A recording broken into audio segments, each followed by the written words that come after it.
Character বিল্ডিংটার খুব দরকার। না হলে আজকে মন্ত্রী বলছেন আমি ব্রাহ্মণের ছেলে, আমার কোয়ালিফিকেশান এই, আমি নরেন্দ্রপুর রামকৃষ্ণ মিশনে পড়াশোনা করেছিলাম, আমি চারটা দপ্তরের প্রধান।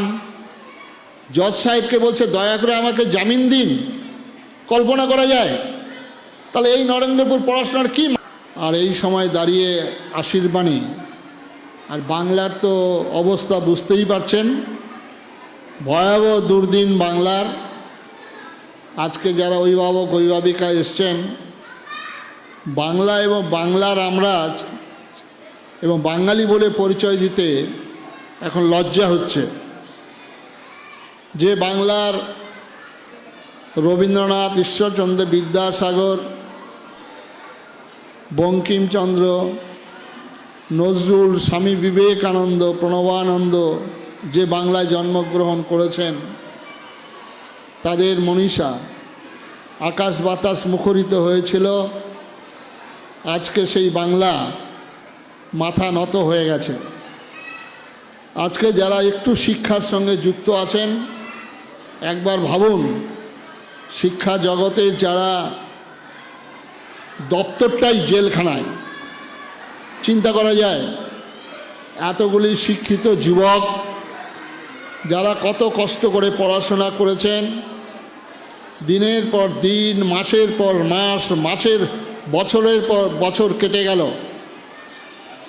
কোনো দরদি মরমি তাদের সঙ্গে দেখা পর্যন্ত করেন। আজকে যেভাবে প্রায় 25,000 যারা শিক্ষিত যুবক তাদের চাকরি চলে গেল। আজকে চিন্তা করতে পারবেন, এই অবস্থায় আমরা শুধুমাত্র লেখাপড়ার সঙ্গে যুক্ত থাকলে ভুল হবে। এই পড়াশোনার কেরিয়ার তৈরি, ক্যারেক্টার বিল্ডিংটার খুব দরকার। না হলে আজকে মন্ত্রী বলছেন আমি ব্রাহ্মণের ছেলে, আমার কোয়ালিফিকেশান এই, আমি নরেন্দ্রপুর রামকৃষ্ণ মিশনে পড়াশোনা করেছিলাম, আমি চারটা দপ্তরের প্রধান। জজ সাহেবকে বলছে দয়া করে আমাকে জামিন দিন। কল্পনা করা যায়?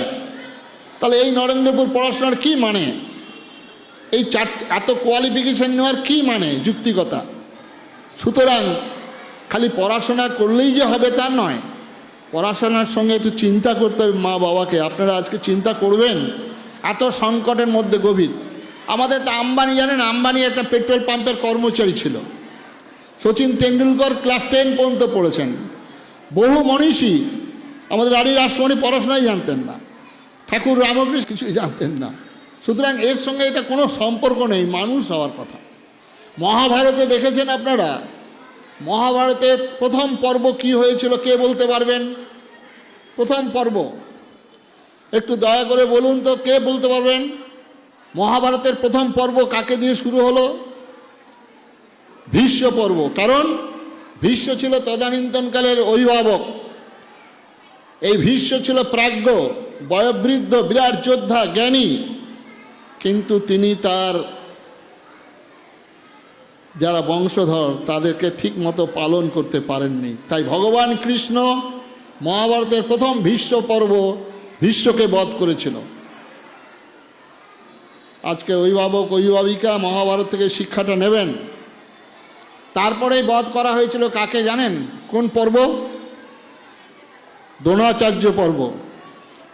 কারণ তদানীন্তনকালে তিনি শিক্ষক ছিলেন, ঠিক মতো শিক্ষা দান করেননি বলে দুর্যোধন দুঃশাসন তৈরি হয়েছিল। সুতরাং শিক্ষক যারা অভিভাবক আজকে আমরা দায়ী। ভয়াবহ পরিস্থিতির মধ্যে আমরা রয়েছি। আজকে মানব সভ্যতার একটা সংকট এসে গেছে। এই সংকটে মানুষ যদি গঠন না হয়, আজকে পশ্চিমবঙ্গের চিত্রটা দেখছেন তো, কি মানুষগুলো তৈরি হলো, কি মানুষের অবস্থা। আজকে ভুবনের কথা মনে পড়ছে। আপনারা পড়েছেন ভুবন? প্রথম একটা স্কুল থেকে কলম চুরি করেছিল। পিসিমা এসে বললেন, না ও বাচ্চা, কলমটা আজ চুরি করেছে, ভুল করে নিয়ে এসছে, ছেড়ে দাও। এরপরে বই নিয়ে এসছে, এরপরে শশা চুরি করেছে, এরপরে বড় চোর হয়েছে। এবং তখন পুলিশরা এসে যখন তাকে ধরেছেন নিয়ে যাবে জেলে, তখন বলছে দাঁড়ান একটু আমার পিসিমার কাছ থেকে ঘুরে আসি। পিসিমার কানটা কেটে নিয়ে এসেছিল। আজকে যিনি বাড়ির মালিক, তার ছেলে চোর, তার স্ত্রী চোর, তার মেয়ে চোর, সবাই চোর। তার বাড়ির মালিক কি দায়ী নয়? সুতরাং ভুবনের মতো অবস্থা হয়েছে আজকে পশ্চিমবঙ্গে। সুতরাং এটাও চিন্তা করতে হবে, চোখ কান খোলা রাখবেন। ছোট ছোট ছেলে মেয়েদের ভবিষ্যতের জন্য আপনারা একটু চিন্তা করবেন। আমাদের একটু ধর্মীয় শিক্ষা, যেটাতে সনাতন হিন্দু ধর্মের একটা শিশুকে প্রার্থনা করা হয়, অসতৌ মা সদ্গময়, তমসৌ মা জ্যোতির্গময়, মৃত্যুর মা অমৃতঙ্গময়, আবির আবির্ময় বেধি। অসত্য থেকে সত্যের পথে নিয়ে চলো, অন্ধকার থেকে আলোর পথে নিয়ে চলো, মৃত্যুলোক থেকে অমৃতলোকে নিয়ে চলো। এটাই হচ্ছে ভারতবর্ষের প্রার্থনা। পৃথিবীর কোনো ধর্মের মধ্যে, কোনো মানুষের মধ্যে শিক্ষা দেওয়া হয় না যেটা ভারতবর্ষ দেয়। আর এই ভারতবর্ষের নামটার সঙ্গে একটু যুক্ত হবেন আপনারা। ভারত, প্রতিভায় রত, জ্যোতির্ধ্যানে রত যে দেশ, তাকে বলা হয় ভারত ভারতী। এতদ্দেশ পতুতস্য সখাসাদ অগ্র জন্মন সং সং চরিত্রং শিক্ষরেণ পৃথিবীয়া সর্বমানবা। এই ভারতবর্ষের চরিত্র শিক্ষা সমগ্র পৃথিবীকে আলোকিত করেছিল।